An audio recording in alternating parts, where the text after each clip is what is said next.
Hola, ¿qué tal? ¿Cómo están? Muy buen día. Gracias por estar una vez más aquí en Palabra de Rudolf Steiner. Yo soy Carolina Hernández y como siempre, una alegría poderlos acompañar en una charla más. Y en esta ocasión hemos invitado a un maestro que nos recomendó nuestro querido Nahuel Di Stéfano en la charla anterior, que tuvimos el placer de compartir con él el tema del juego como hecho místico, y él nos decía que era muy importante también tener una charla con el invitado del día de hoy, Miguel Taussig. Así que les voy a compartir un poquito acerca de él. Tiene 77 años, está casado, tiene 2 hijos, 5 nietos, es investigador sociocultural, apasionado por el mundo y su diversidad natural y humana cultural, licenciado en matemáticas, maestría en administración, profesor de geografía en escuelas secundarias de pedagogía Waldorf en 6 provincias de la Argentina y miembro de la Sociedad Antroposófica en la Argentina y de la Fundación CAF. Así que le vamos a dar la más cordial bienvenida a Miguel. Gracias por estar aquí en Palabra de Rudolf Steiner. Bienvenido, ¿cómo estás? Muy bien, muchas gracias y muy agradecido por la invitación. Pues para nosotros es un honor poder hablar contigo porque nos han contado que mientras ejerciste como profesor, no sé si sigas ejerciendo como profesor todavía en las aulas. Sí, sí, Eh, por supuesto. Guau, qué maravilla. Pues que eres un gran maestro y seguramente tendrás muchos secretos ahí, que te ha dado la experiencia o consejos que nos puedas compartir acerca de llevar conocimientos a los niños, pero sobre todo también hacer que el niño pueda desplegar sus talentos, que para mí es lo más hermoso. Bueno, sí, en primer lugar tendría que aclarar que soy profesor en las secundarias, o sea que ya no son niños, sino que en realidad ya son jóvenes. Y tal vez ese sea aún más grande el desafío, porque la juventud siempre está cuestionando todo, preguntando, pero eso es también una bendición para nosotros, porque es lo que nos mantiene vivos y activos. No podemos quedarnos enquilosados en cosas antiguas, sino que estamos que permanentemente estar actualizándonos, ¿no? En muchas cosas. Así que esa es una bendición. Y no son tantos secretos, sino que más bien son aprendizajes, enseñanzas que uno mismo ha recibido. Pero como siempre digo, la geografía tiene una gran ventaja y es que nuestra tarea es acompañar a los niños, a los jóvenes, a ese interés natural que tienen todos los seres humanos de salir al mundo y conocerlo. Lo que a veces sucede es que los niños lo tienen de forma natural, pero cuando van creciendo, si ven que los adultos alrededor de ellos no tienen ese interés, piensan que están equivocados, que es un error que ellos tienen, que están interesados en el mundo, y lo van perdiendo. Entonces, nosotros, nuestra tarea principal en la pedagogía Waldorf, en el área de geografía, es acompañar ese interés de los jóvenes por el mundo. Y en mi caso, bueno, como has dicho al principio, soy un apasionado por el mundo, por su diversidad, y realmente la mayoría comprendemos que la diversidad biológica es una riqueza del planeta, pero no todos reconocemos que la diversidad cultural es una tremenda riqueza de la humanidad. Y yo de alguna manera he tenido la suerte de poder experimentarlo y creo que transmito ese entusiasmo a los jóvenes y ellos lo viven. Y justamente hace unos días, unas semanas, hubo una actividad en la escuela donde vinieron algunos exalumnos y fue una gran alegría que uno de ellos me contó más en detalle su visita a Papúa Nueva Guinea. Papúa Nueva Guinea es uno de esos países donde hay seres humanos que hace poco tiempo tuvieron contacto con el resto de la civilización. Es un país fascinante desde el punto de vista antropológico. Y él y unos compañeros me habían escuchado hablar durante las clases sobre Papúa Nueva Guinea y ya habiéndose egresado de la escuela como exalumnos, un día me llamaron por teléfono y me dijeron, Miguel, vayamos a tomar un café que queremos sí, conversar contigo. Y era porque iban a ir a Australia y sabían que Papúa Nueva Guinea estaba cerca, y entonces querían ir y me pedían consejos. Y realmente lo hicieron y tuvieron experiencias que, bueno, marcaron su vida, realmente. o si no, justamente una exalumna que ahora vive en España, pero hace un año aproximadamente me mandó una foto y estaba en un yurt, en las carpas de los nómades mongoles. Me dice, Miguel, mira dónde estoy. Me acuerdo cuando en octavo grado nos hablaste de Mongolia y ahora estoy acá. Bueno, y todas esas, digamos, experiencias muestran que realmente el interés por el mundo vive en ellos. Y eso es una alegría. Pero como digo, es relativamente fácil en el área de geografía acompañar ese interés de los jóvenes. Hay otras materias donde requiere mucho más ejercitación, como las matemáticas o la lengua, donde uno tiene que ir construyendo un bloque sobre el otro y es más exigente. Acá es acompañar ese interés natural, ¿no? Por la geografía. Y bueno, si uno está interesado, es fácil poder hacerlo, ¿no?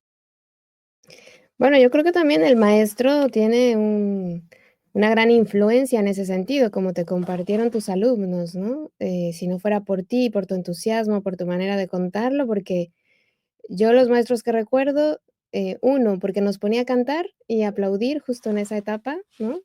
Cuando ya nadie se quiere mover, nadie se quiere levantar y todo te parece, ay, eso es de niños, ¿cómo vamos a hacer esto? Y él nos hacía cantar lo que nos quería enseñar y aplaudiendo. Y entonces, claro que es más fácil adquirir el conocimiento así, pero la geografía, por ejemplo, ahora que has puesto el tema de cómo, o sea, me gustaría saber cómo hacías para que los llevaras por ese mundo y les interesara. O sea, ¿cómo es que preparabas tu clase y cómo lo compartías para generar ese interés? Bueno, depende mucho de la edad, porque en secundaria podemos tener 4 o 5 edades diferentes y es diferente para cada uno, y también los distintos temas que uno toca. Por ejemplo, en el octavo grado, lo que hacemos es terminar de acompañar lo que han hecho en la primaria, que en la primaria, en un grado, bueno, ven su entorno, su pueblo, su barrio, después ven la ciudad, después ven su provincia, después su país, después su continente, y así van saliendo hacia el mundo. Y en octavo grado terminamos con ese salir al mundo, y lo que generalmente hago es hablar de África Oriental, porque África Oriental tiene la fauna seguramente más espectacular del mundo. Entonces uno habla de toda esa fauna y están fascinados por los animales. Y después de contarles sobre los animales, les muestro algunas fotografías de esos animales. Y después les digo, bueno, esto obviamente a través de varias semanas, ¿no? Y al final les digo, bueno, pero acá donde viven todos estos animales, también viven personas y hace siglos que viven en armonía con estos animales. Y entonces les cuento, por ejemplo, de los Masái, que son pastores y que viven rodeados de esos animales, pero cómo los niños van aprendiendo de los mayores qué tienen que hacer en cada caso cuando se encuentran con cada animal. Y eso no se olvidan. Incluso, ya que has mencionado a Nahuel de Estéfano, él recuerda que cuando me tuvo a mí como profesor, que yo hablé de los cocodrilos de África y que la misma especie de cocodrilo se comporta diferente si viven en un río o en un lago. Los que están en el río atacan todo lo que pasa, como si supiesen que lo que la corriente les ha traído después se lo lleva y que no vuelve. Mientras que los del lago son como más pacíficos, o sea, van a cazar cuando tienen hambre, pero no atacan todo lo que está por allí, porque saben que dentro del lago lo que está, está. Y él se acordaba de eso, ¿no? Los africanos tienen este dicho de que hay que ser como el cocodrilo de río, hay que aprovechar las oportunidades que nos trae la vida. Bueno, entonces, en el octavo grado, de esa manera, contando sobre los animales y sobre la gente que sabe convivir con ellos, eso les atrae enormemente y no se olvidan de esas cosas. Y después en el noveno ya es más complicado porque ahí generalmente tenemos que tratar el tema de las fuerzas que forman la cara de la Tierra. Y ahí tendríamos que hablar, bueno, de los volcanes, los terremotos, la erosión, la sedimentación. Y pueden ser temas un poco tediosos si uno no los trata adecuadamente. Entonces, lo que hemos hecho hace algunos años ya es de inventar una novela de un joven japonés que sale a recorrer el mundo cuando egresa de su escuela secundaria y que quiere conocer el mundo. Y bueno, y va a estar pasando por muchos lugares donde hay terremotos, donde hay erupciones volcánicas, donde hay aguas termales, donde hay géiseres, donde hay formaciones geológicas caprichosas, etcétera, etcétera. Y ahí, siguiendo ese relato, es como que cada día están esperando el próximo capítulo, pero están aprendiendo las cosas que uno de otra manera lo haría en una forma tal vez más académica. Pero a través de esta novela se interesan mucho. Y en el 10º grado, donde el tema es el agua, y ya no solo desde el punto de vista natural, sino también desde un punto de vista ecológico, económico, social, ahí también hacemos otro viaje, en este caso de un joven egipcio que sale a navegar por el Nilo y luego continúa por el resto de África y otros continentes. Y también siempre va a estar tratando temas relacionados con el agua y, y así, bueno, se hace más entretenido para ellos y cada día están esperando el próximo capítulo de la novela, ¿no? Eh, y así, bueno, así es como vamos enseñando la geografía. En el 11º grado, antes solíamos tratar temas de migraciones, y muchas veces era interesante, especialmente acá en Argentina, donde la mayoría somos descendientes de inmigrantes y, y algunos de miembros de pueblos originarios, pero hay gran variedad de orígenes, entonces era muy interesante que cada uno contara su propia ascendencia y se compartiera en clase. Pero últimamente hemos visto que los jóvenes de la secundaria, cuando están por egresar, comienzan a tener, bueno, ciertos miedos y angustias y ansiedad, porque saben que en 1 o 2 años tienen que salir al mundo, y si uno mira al mundo hoy día realmente es algo que asusta, o por lo menos que haya mucha incertidumbre. Entonces, ahora lo que estamos haciendo en el 11º grado es traer biografías de personas, eh, tal vez no tan conocidas, pero que han hecho de sus vidas, bueno, tomar una causa en sus manos y llevarla a cabo. Y de esa manera ven que hay personas de esta época que, bueno, se interesaron por el mundo en alguna causa en particular y la llevaron a cabo, que pudieron hacer cosas muy importantes. Y eso les da esperanza, y es lo que llamamos biografías esperanzadoras. Y en el 12º lo que estamos tratando últimamente es el tema de geopolítica, lo que pasa en el mundo hoy día.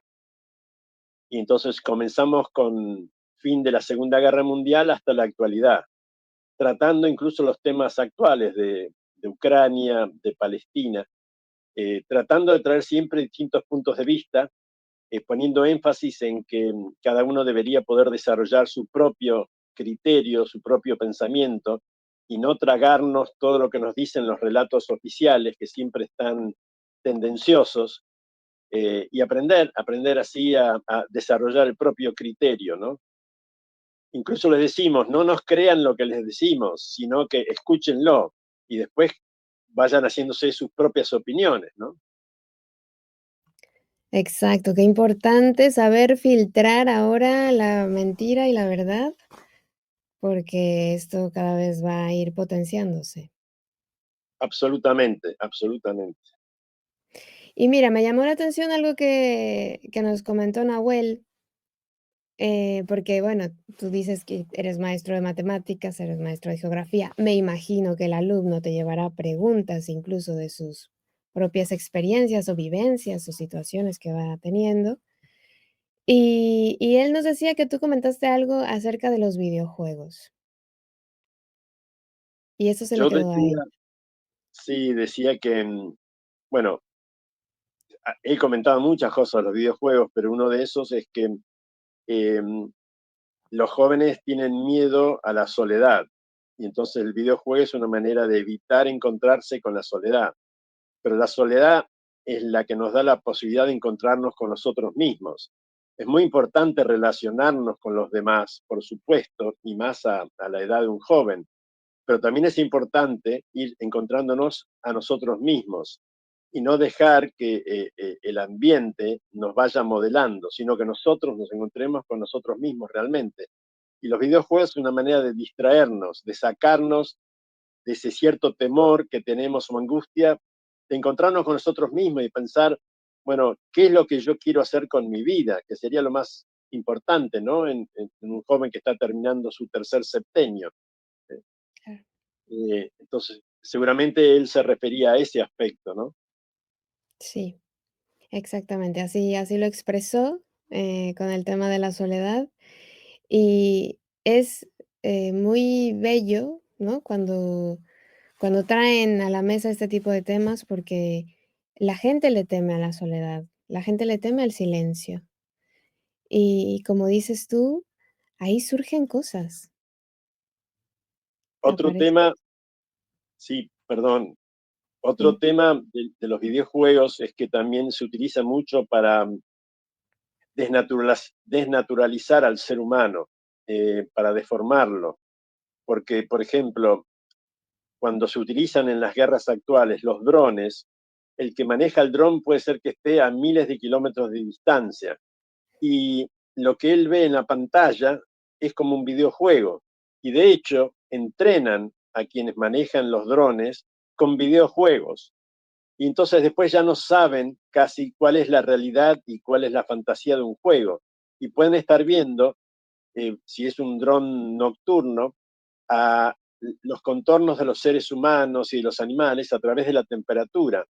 mm, Y entonces ven sus siluetas y es como un videojuego y están matando seres humanos. Y eso es terrible porque está totalmente desnaturalizado. Una cosa es encontrarse con un ser humano y uno ahí no es natural para uno matar a otro ser humano, pero eso es cuando uno realmente puede encontrarse con el otro ser humano. Cuando uno lo ve en una pantalla y es igual que un videojuego, uno puede estar haciendo cosas terribles sin tener conciencia de eso. Y de hecho, hay quienes manipulan los drones que después de algún tiempo toman conciencia de lo que están haciendo y tienen serios problemas de conciencia y hasta trastornos psicológicos por eso, ¿no? Pero bueno, volviendo al tema de la soledad que mencionábamos antes, esto también es muy interesante que una persona que convivió con un pueblo originario del sur de Argentina y Chile, que es el pueblo mapuche, aprendió de la líder espiritual de un grupo, lo que ella decía que eran las 5 cosas a las cuales el ser humano tenía que poder vencer, porque les tenía miedo y las tenía que poder vencer. Y una de ellas era la soledad, otra era el silencio, otra era la quietud, la inmovilización, eh, otro era el ayuno, eh, las cosas que uno debería poder sobreponerse para, como ser humano, poder transitar en este mundo sin esos miedos, ¿no? Y con un pleno control de uno mismo. Me pareció sumamente interesante cuando esta persona lo comentó y bueno, la soledad era uno de ellos precisamente. No quiere decir que estemos abogando para que seamos ermitaños solitarios, pero sí que podamos manejar nuestra propia soledad y poder aprovecharla para nuestro propio desarrollo, que después se verá beneficiado en el contacto con otros seres humanos también. claro, esa aclaración está muy bien. No estamos fomentando la soledad como tal, ¿No? sino que cuando te toque pasar por ahí, vivirla, pues sepas aprovechar esa oportunidad, ¿no?, que te presenta la vida. Ujú, Tal cual. exactamente. Pues qué maravilla esto que puedes compartir con los jóvenes, qué maravilla que sigues trabajando con ese entusiasmo, porque, mira, hace tiempo escuchaba una entrevista de un joven que, bueno, sufrió un cáncer en varias partes del cuerpo, le cortaron una pierna, así, ¿no? Y decía que su cuidadora en el hospital tenía 94 años, 93 años, y había aprendido tanto de ella, tanto, tanto, porque le compartía tantas cosas.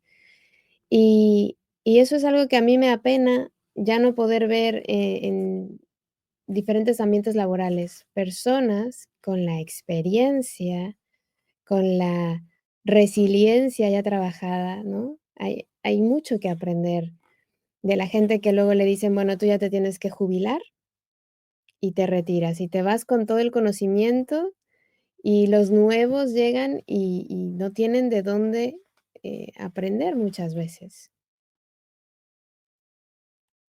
Sí, es un milagro poder seguir estando activo en la vida realmente, ¿no? Y uno sigue aprendiendo.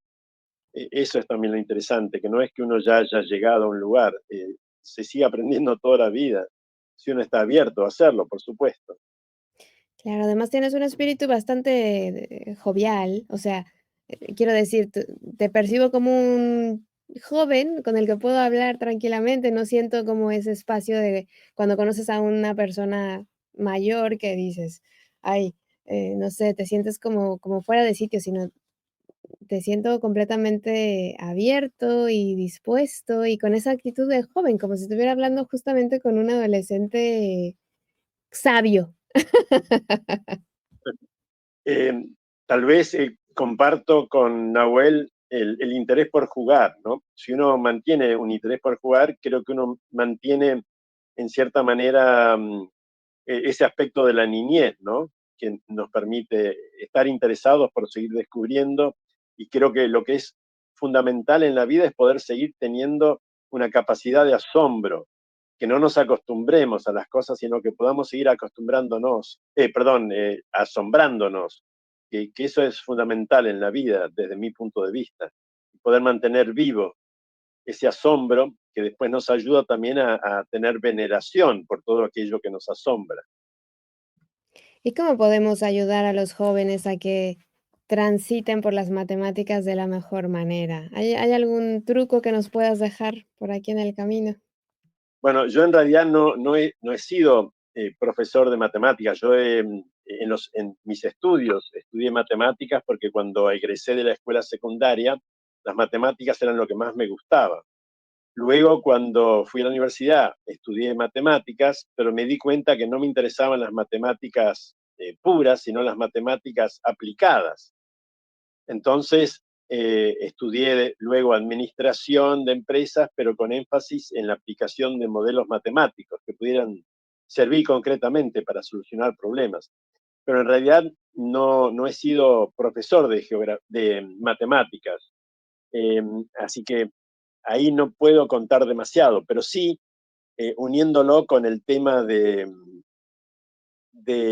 la geografía, he aprendido cosas como, por ejemplo, que en el oeste de África, hasta hace algunas décadas atrás, solo aprendían las tablas de multiplicar hasta el 5. No las aprendían hasta el 10 como hacemos nosotros, sino hasta el 5. Y sin embargo, igual podían seguir multiplicando números mayores al 5. Y uno va, o iba por lo menos, porque hoy día deben usar calculadoras, pero iba al mercado y uno veía que la gente estaba moviendo los dedos y estaban multiplicando los números mayores al 5. Y te puedo hacer una demostración ahora, si te parece apropiado.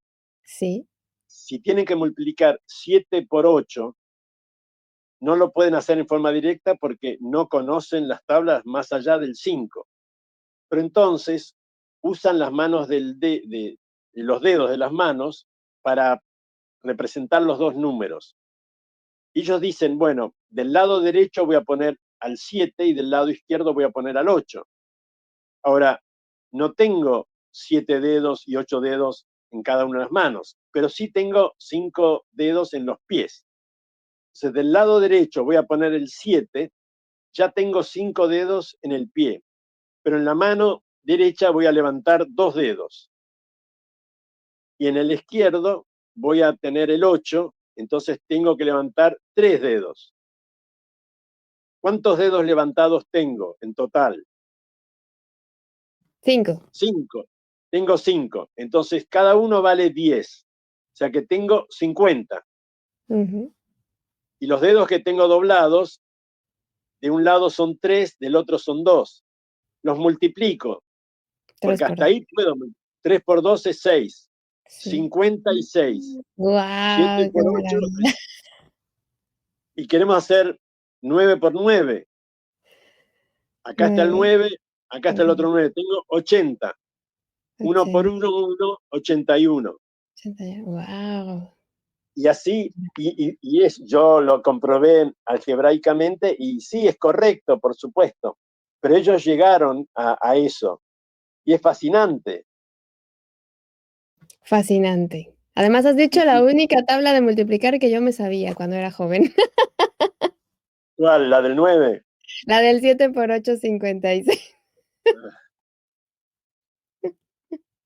Y otra cosa, por ejemplo, en la India me enseñaron cómo adivinar los cumpleaños de las personas. Wow, ¿eso ¿Tiene- cómo? ¿Tienes allí un lápiz y un papel para poder hacer unas cuentas? Sí, O sea, yo no conozco tu cumpleaños, así que no, no me lo digas, pero toma el día. Por ejemplo, hoy es 7 de junio. No, hoy es, sí, 7 de junio. sí. A ver, sí, 7 de junio, Entonces, bueno, en este caso, toma el día de tu cumpleaños. el día de mi Y cumpleaños. sí, no me lo digas, pero toma el día. Y Ujú, ahora multiplícalo por 2. okey, Y ahora súmale 5. vale. Y ahora multiplícalo por 5. Aquí donde salga que no sé multiplicar, ya estamos, ¿eh? Puedes usar una calculadora. No, está bien, está bien. Creo que voy bien. Ajá, Bueno, y ahora le sumas el número del mes. Si es enero 1, si es febrero 2 y así. okey, vale. Bueno, ¿cuánto te da todo ese cálculo? 266. 266. ¿Y has nacido en los primeros 9 meses del año o en los últimos 3? En los últimos 3. Has nacido en noviembre Sí. y has nacido más bien a fin de noviembre, el Bueno, 23 el 23 de noviembre. sí. Has hecho bien la cuenta. ¿Y eso cómo es? ¿Cómo lo descubriste con el 266? Y bueno, Es es complejo. algo que me lo enseñó este profesor de matemáticas de la India en un tren viajando por la India. Wow, qué maravilla, ¿eh? Acertaste, sí. Sí, Impresionante. si uno piensa, puede ir descubriéndolo, porque, a ver, si uno multiplica un número por 2, que es lo primero que uno hace, Sí, el número que uno va a obtener siempre va a ser un número par. sí, Aunque el número original sea impar, al multiplicar por 2 va a ser par. Y después uno le suma 5. Y si después cuando uno multiplica por 5, que es lo siguiente, siempre va a tener un número que termine en 5 o en 0. Porque siempre cuando se multiplica por 5 termina en claro, 0 o termina en 5. claro, sí. Y después uno le tiene que sumar el mes. Y ahí está la pregunta de si es en los primeros 9 meses o en los últimos 3, para poder saber qué número uno tendría que estar restando. Para, Ah, para, que, okey. para que dé un número que termine en 0 o en 5. Guau, pero tienes que estar ahí dándole al muy bien, fantástico. Así que bueno, las matemáticas también pueden ser muy divertidas. Claro, es verdad, pero hay que encontrar el modo entonces, ¿verdad? De llevarlo. Sí, sí. Bueno, Me pero por encanta. ejemplo, en las escuelas Waldorf, cuando enseñan el teorema de Pitágoras, yo me Sí. acuerdo, yo lo tuve que aprender de memoria y bueno, era, como decimos nosotros, era un plomazo. Pero los profesores Waldorf, o los maestros Waldorf, lo hacen como un juego. Y un día le piden a los jóvenes que hagan un triángulo rectángulo de ciertas medidas y luego que corten cuadraditos de cartulina y que lo coloquen sobre la hipotenusa hasta que forman un cuadrado con esos cuadraditos alrededor de la hipotenusa. Mm, Y lo van haciendo como un juego. Y luego le preguntan, bueno, si hacemos lo mismo en los dos catetos, ¿vamos a necesitar más o menos cuadraditos? Y se arma todo un debate, vamos a necesitar más o menos, y la mayoría dicen, vamos a necesitar más, porque los dos catetos son más pequeños que la hipotenusa, pero son dos en vez de uno.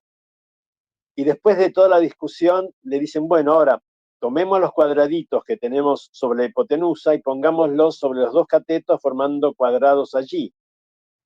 Y cuando los niños toman el último y lo colocan y no les sobra ni les falta ninguno, es como una sorpresa, un asombro tremendo, y han descubierto el teorema de Pitágoras ellos mismos.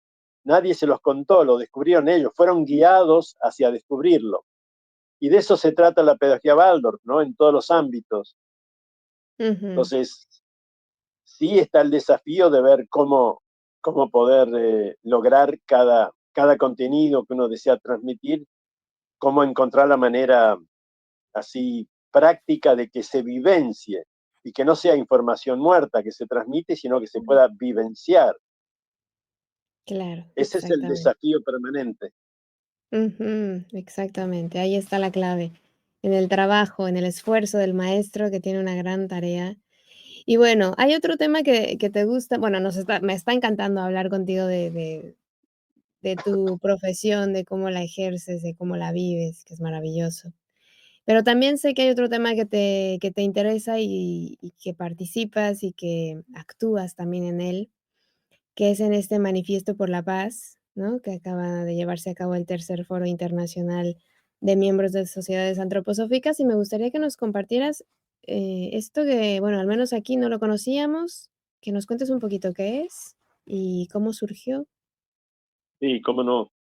Bueno, justamente a principio de este año, eh, una amiga que tiene mucha sensibilidad social, un día me dijo, Miguel, realmente es terrible que el mundo tenga tantas guerras hoy día. Se supone que a esta altura del desarrollo de la humanidad deberíamos ser más conscientes y no tener tantos conflictos bélicos. Es un desastre. Tendríamos que hacer algo. Y bueno, esas palabras me quedaron resonando en la cabeza. Y luego en febrero fue el segundo foro internacional de miembros de sociedades antroposóficas y ahí al final había un espacio para presentación de iniciativas. Y entonces se me ocurrió presentar ahí la iniciativa de escribir un manifiesto por la paz. Y bueno, por lo menos resonó en una persona de Canadá y entonces decidimos ponernos a trabajar sobre eso. Y nos reunimos un par de veces por Zoom, pero luego esta persona enfermó y después tuvo que recuperar lo que perdió de su trabajo y no pudo seguir reuniéndose.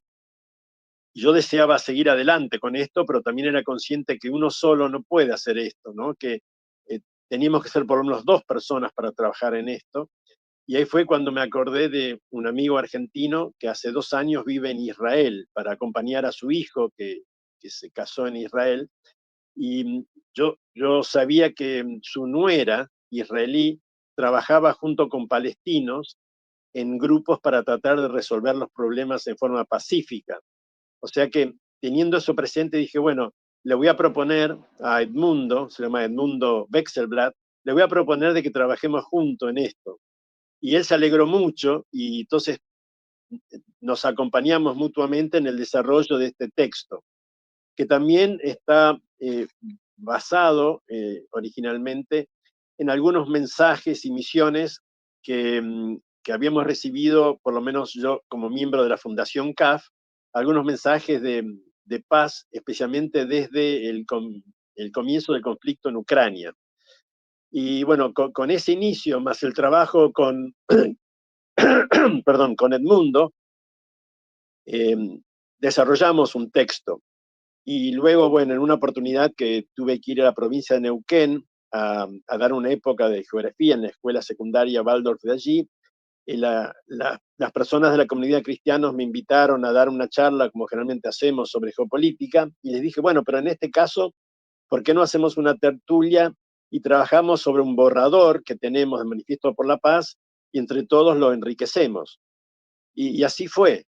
Y así se fue, digamos, completando este manifiesto y lo presentamos el fin de semana pasado en el tercer foro. Así que, si me permite, me gustaría leerlo, que Claro que lleva sí. 3, 4 minutos, ¿no? Perfecto, muy bien. Y dice así, Manifiesto por la paz. Nosotros, los seres humanos de la actualidad, anhelamos un mundo en paz. A esta altura de la humanidad existen muchos conflictos bélicos, con cada vez más armamento destructivo de altísima tecnología. Unos pocos, interesados en promover y sostener guerras, aparentemente pueden más que los miles de millones de personas que anhelamos la paz. Se derrochan recursos en la destrucción y la muerte, recursos que podrían ser utilizados para el bienestar de los más necesitados y para el bien común. Se nos enfrenta, se genera enemistad, se nos divide, se lleva a los pueblos a ser carne de cañón, se empobrece a la humanidad material y moralmente. Por lo tanto, nos comprometemos a trabajar por la paz, individual y colectivamente, física, anímica y espiritualmente, de la manera que cada uno pueda y considere apropiada. Mahatma Gandhi nos legó un profundo mensaje. Seamos nosotros el cambio que deseamos ver en el mundo.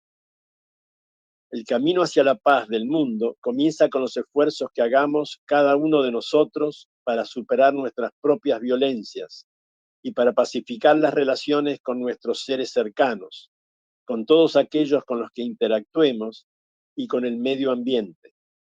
Por lo tanto, yo me comprometo a aportar mi esfuerzo en uno, varios o todos los siguientes aspectos de acuerdo a mis posibilidades.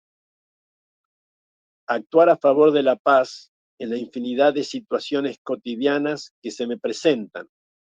Por ejemplo, cuando algo me inquieta y me altera, cuando quiero quejarme, cuando estoy por perder la paciencia, cuando me enojo con alguien, cuando las cosas no se presentan como espero. Crear y sostener una fuerza anímica de amor, de empatía, de comprensión y de aceptación de las diferencias.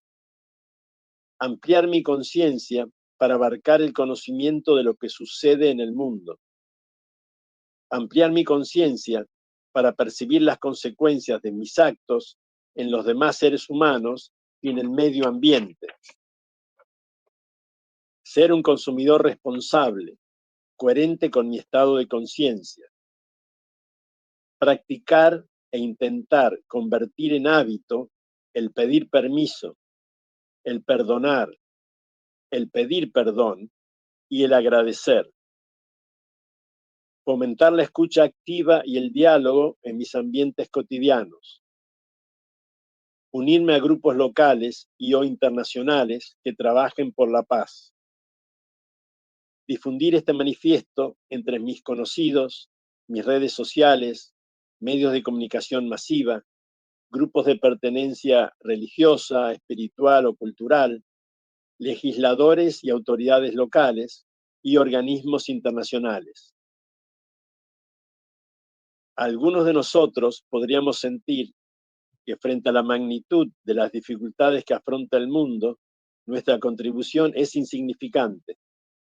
Sin embargo, nuestra intención y nuestro esfuerzo individual se multiplican a través de nuestra unión con otros seres humanos. Confiemos en ese poder nuestro, que se basa en nuestras fuerzas internas más nobles, y así generaremos esperanza. El futuro se construye a partir del momento presente. Seamos una fuente de esperanza. Confiemos en la evolución de nuestra conciencia. Bueno, ese es el manifiesto y tratamos de hacerlo lo más universal posible. Por eso no hablamos de Dios ni hablamos de lo espiritual, si bien nos gustaría, y para nosotros desde nuestra cosmovisión eso es fundamental, pero no queríamos que nadie se sintiera excluido. Y si alguien no es creyente o tiene una visión materialista del mundo, igual quisiéramos que pueda acompañar este manifiesto. Entonces el gran desafío fue poder hacerlo lo más universal posible. Y no es sencillo, pero bueno, a esto es a lo que llegamos. y lo tenemos ya traducido a muchos idiomas, e incluso también tenemos algunos audios en distintos idiomas. Así que bueno, también se está preparando una función de euritmia para acompañar la lectura del manifiesto. O sea, todo esto son maneras de difundir, ¿no? Y creo que lo interesante es que se trata primero de tomar conciencia de lo que sucede en el mundo realmente, de que no tomemos que no nos acostumbremos a lo que sucede en el mundo, que no lo naturalicemos, porque realmente es una barbaridad lo que sucede en el mundo.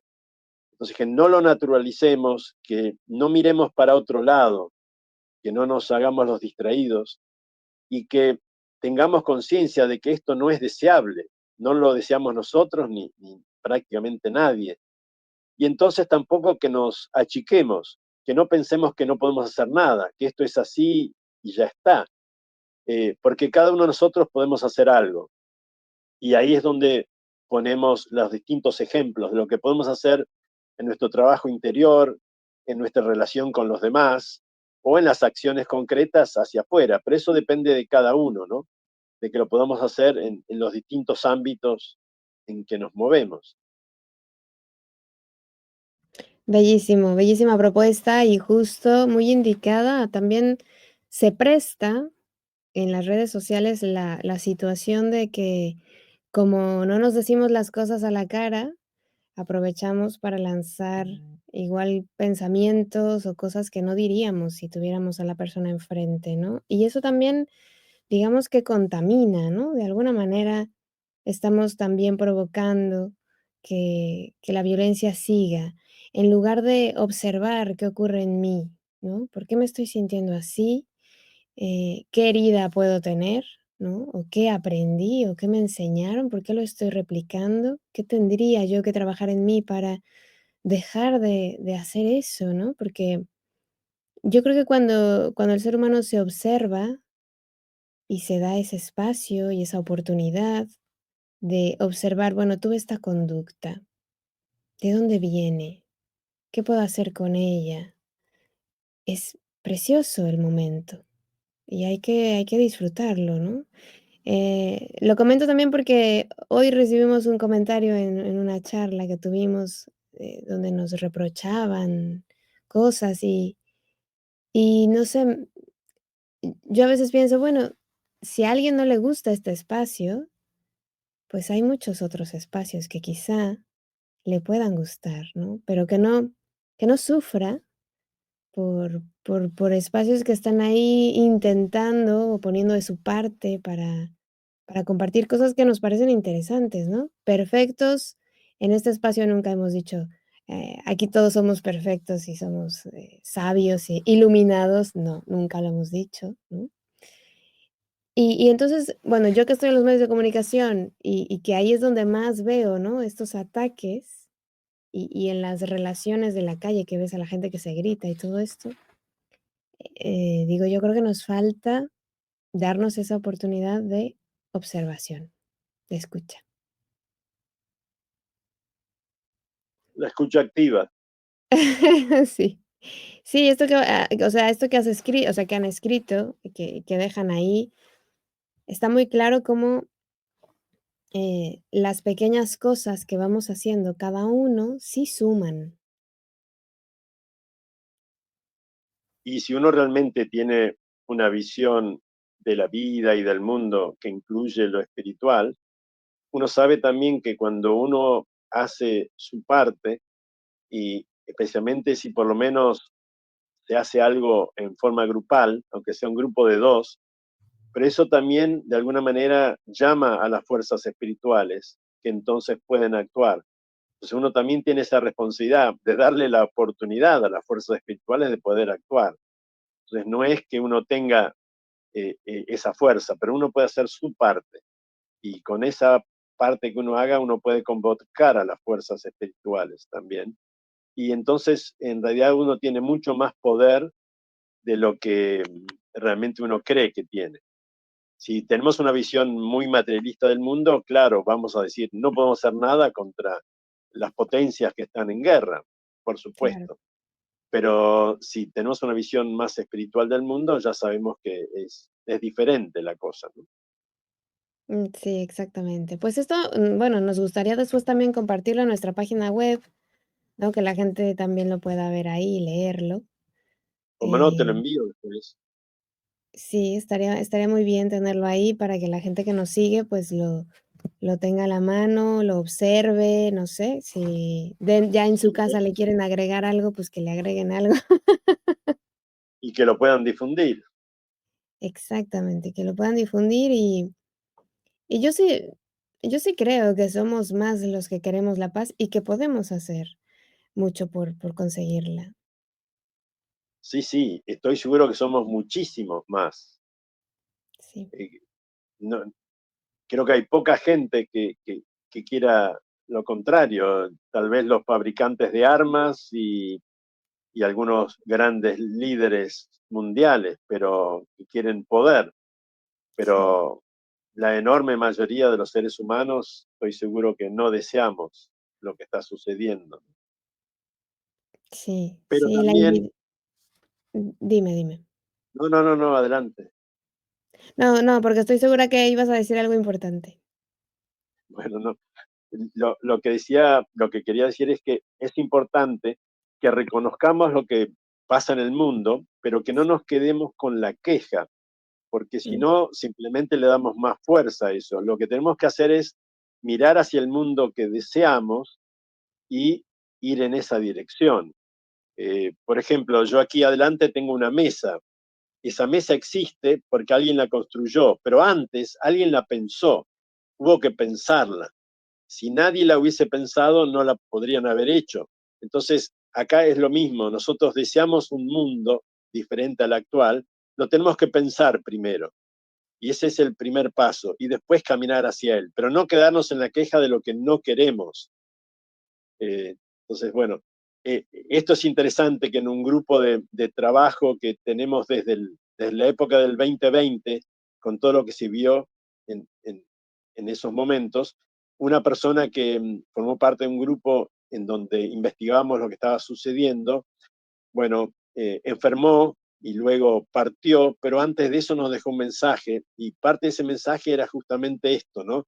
De que sigamos investigando, sigamos desenmascarando lo que sucede en el mundo, pero que no nos quedemos en la queja, sino que también pongamos la visión hacia dónde queremos ir, hacia el mundo que deseamos, y trabajemos en ese sentido, ¿no? Y acá este manifiesto sigue esa idea, ¿no? Mencionamos lo que sucede, mencionamos de que eso no lo deseamos, pero vayamos hacia donde deseamos poder ir, y ese es en el desarrollo individual y colectivo. sí, exactamente. Tenemos una gran tarea que no podemos dejar ahí, eh, por miedo, que a veces decimos: "Me voy a morir y no lo voy a conseguir", pues, no lo intento, ¿no? A veces es el miedo el que nos frena, y es importante animarse, y muchas de los versos que dejó Steiner te dan esa fortaleza, para que no lo veas absurdo, ni inútil, ni nada así. A veces las palabras, o yo soy mucho de la palabra, entonces yo sí creo que la palabra es creadora.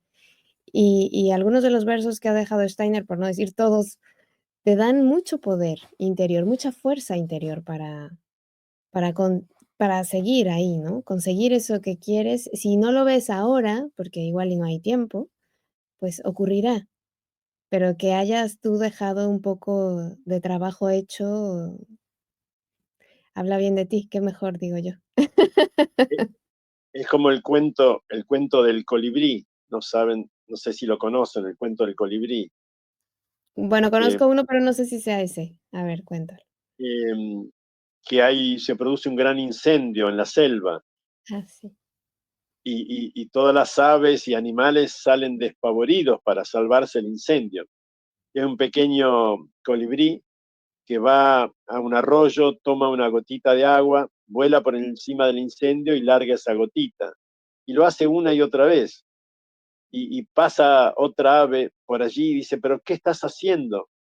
No, no, no puedes apagar el incendio. Dice, bueno, yo estoy haciendo mi parte. claro, Y claro. se También hay trata de eso. hay hay otro cuento, bueno, yo soy muy seguidora también de Alejandro Jodorowsky, y él cuenta el del el anciano que llega a un pueblo y como hay una montaña muy grande, la gente crece raquítica, porque no les llegaba el sol, según esto, ¿no? El cuento. Entonces, no les daba muchas veces el sol, y entonces un anciano quiere solucionar ese problema y dice coge una cuchara y va con ella y le dice la gente: "¿Y a dónde vas con esa cuchara?". Dice: "Voy a quitar la montaña de ahí y la voy a poner en otro sitio". Y le dicen: "Ay, por favor, qué ridículo, eso no lo vas a conseguir nunca", ¿no? Dice: "No, pero alguien tiene que empezar". Y es así, este trabajo, em, no solo el ser idealista y querer que ocurra, o sea, no es que se queda ahí en la idea, sino que va a ir ocurriendo conforme nosotros vayamos poniendo nuestro granito de arena, y a veces es difícil, Miguel? Porque a veces conduciendo pierdes los papeles. Sí, es casi un misterio milagroso el saber por qué uno puede tener esperanza y otros no. Sí. Es eso lo que a veces uno se pregunta, ¿no? A veces decimos: "Oye, pues si es tan fácil tener esperanza, ¿por qué no lo pueden tener todos? Es muy sencillo, todos venimos con ella". Pero bueno, ese es el misterio y la belleza del trabajo de autoconocimiento que vas realizando. Porque la esperanza tampoco es ser irrealista y vivir en un mundo ficticio, alejado de las realidades, eso tampoco es, Exacto, eso exacto. es escaparse, digamos. Sí, sin duda tenemos mucho trabajo que hacer porque, bueno, el camino es así. Pero hay que hacerlo con ánimo y con fortaleza, que ya estará en un futuro seguro hecho. Y con humor, Y el con humor humor. es fundamental también, sí, Sí, exactamente, que es lo que nos salva muchas veces de las situaciones, ¿no? El mismo, el que escribió El hombre en busca de sentido, Viktor Frankl, lo dice, ¿no? Viviendo en el campo de concentración, hacían chistes y se reían. Es parte del ser humano y es a veces un salvavidas ante ciertas situaciones. tal cual. Así que bueno, pues me ha encantado conocerte y poder charlar contigo en estos minutos que tuvimos. Ojalá podamos repetir la charla. Cuando quieras, este es tu espacio, venir a compartir cualquier cosa. Vas a ser más que bienvenido y nos va a dar mucha alegría seguir aprendiendo de ti. Y muchas gracias por todo lo que nos has compartido. No, muchas gracias por el espacio y me he sentido muy cómodo, así que agradezco esta posibilidad y ojalá, bueno, sea útil para quienes puedan escucharlo. Seguro que sí. Así que muchísimas gracias a ti y gracias a todos los que nos pudieron acompañar hoy. Nos vemos en la siguiente emisión. Un besito. Hasta la próxima. Gracias, hasta pronto.